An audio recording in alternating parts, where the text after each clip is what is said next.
Salut à tous, cette vidéo est dédiée aux chefs d'entreprise qui comptent verser en cette fin d'année la prime de partage de la valeur, la PPV.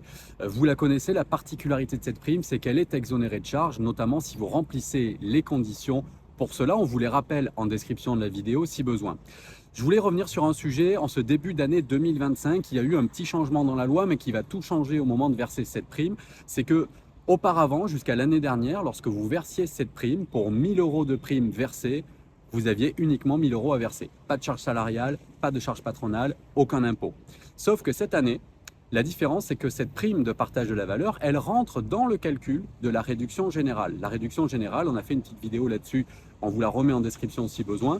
C'est une réduction de charge patronale dont vous bénéficiez sur la fiche de paye, notamment si votre salarié a une rémunération inférieure à 1,6 fois le SMIC.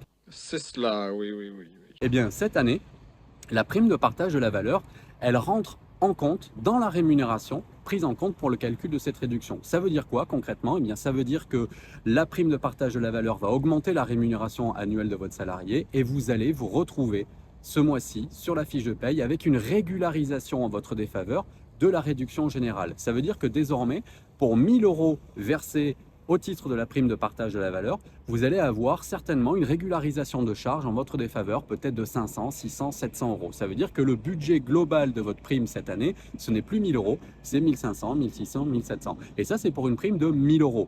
Oh! Ah!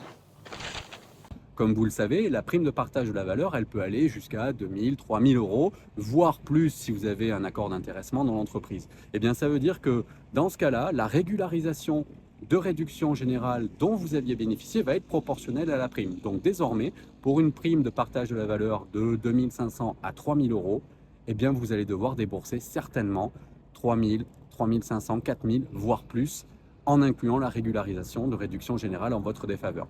Donc ça, c'est hyper important dans votre budget parce que si vous comptiez verser la prime de partage de la valeur à 5, 10, 15, 20 salariés, eh bien attention parce que l'enveloppe globale que ça va vous coûter est beaucoup plus importante cette année. Je suis ravi, Thérèse.